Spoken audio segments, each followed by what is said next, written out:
recall that we started with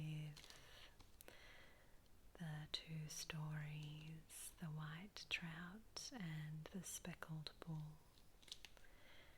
And then we moved on to the tale of the cowherd with the belt of skin.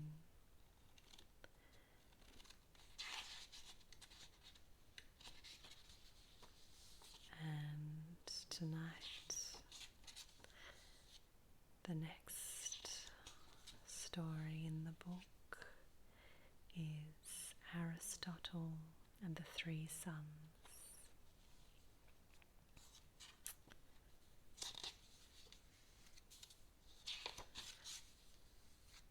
This isn't a story I'm familiar with, so I'm looking forward to reading it together.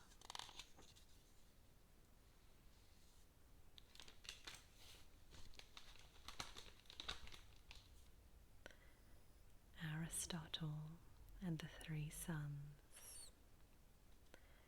In a lonely part of Ireland there were once 3 villagers who, despite their shrewdness, still found themselves making mistakes.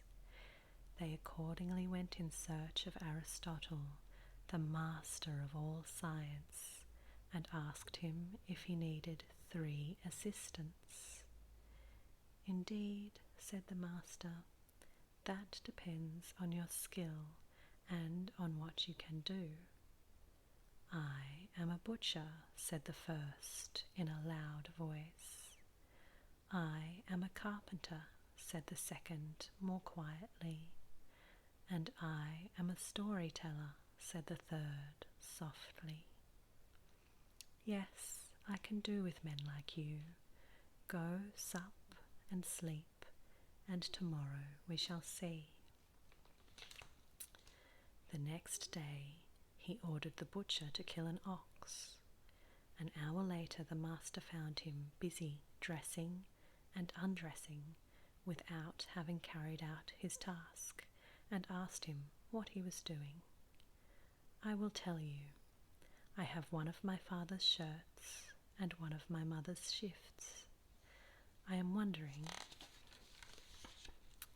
which to put next to my skin, since it should be the one belonging to the parent most close to me. But which that is, I cannot tell." The master replied, "You are a man, and you have accordingly 2/3 of your father and 1/3 of your mother. Were you a woman, it would be the opposite. You should put your father's shirt on first." That was all our butcher wanted to know. In 3 minutes the ox was killed and trussed for the table.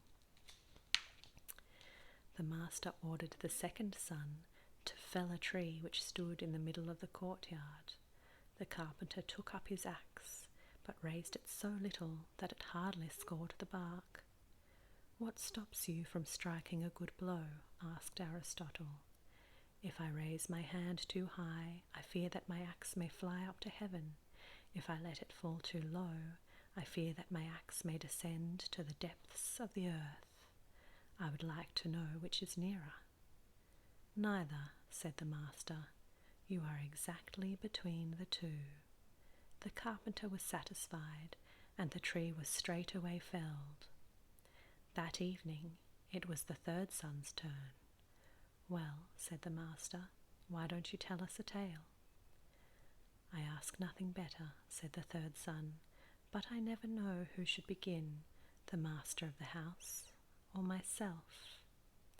"The rule is," said Aristotle, "that where the master of the house is weak, gloomy, and morose, it is the guest who has the right to begin, and where the master is strong and bright and sociable in disposition, beware of interrupting him." The record does not say which of the two first began. With the 3 sons in his house, Aristotle found that he could not sleep, and so, before dawn, he sent his own son to make sure they were all in their beds. His son quickly returned with the news that the 3 farmers' sons had decamped, being athirst for new knowledge. "Ah, so they despise my own," said the master. "Get on their heels and bring me back their heads." The son mounted the best stallion and wasted no time in catching up with them. When the clever trio caught sight of him, they began fighting in the middle of the road. "If you are brothers, why do you fight?" asked the master's son. "Because we are brothers.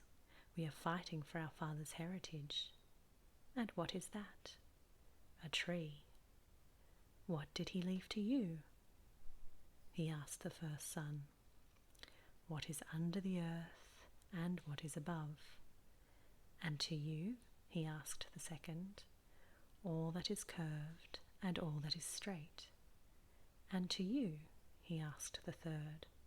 "He has left me all that is green and all that is dry." "I don't know who should have the tree," said Aristotle's son, who was embarrassed by these replies.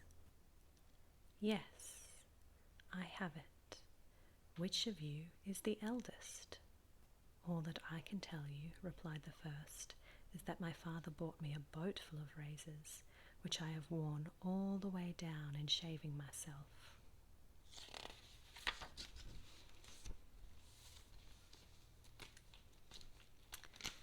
"Your cheeks are certainly rough. And you, what is your age?" "As to that, all I can say is that my father gave me a boat full of needles, which I have worn out repairing my shoes." "Your shoes are made of hard leather, to be sure. And how old are you?" he asked the third.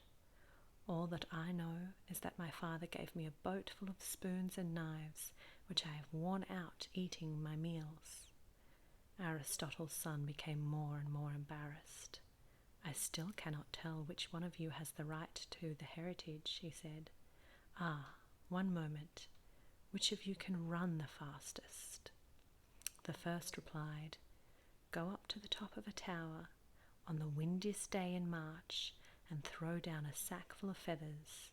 I will catch them all before they have touched the ground." The second replied, "Bring me the swiftest horse in the world, and I will shoe him while he is raised one hoof and putting down the other." The third replied, "Release a hare for me one spring morning on the vastest moor you can find, and I will catch him in a twinkling." More perplexed than ever, the master's son looked on the ground. "Well," he concluded, "which of you is entitled to the heritage I still cannot tell. Wait here while I consult my father. He told me to cut off your heads, but the problem must first be solved." The record does not say what was the master's reply, but the cunning trio are probably running still.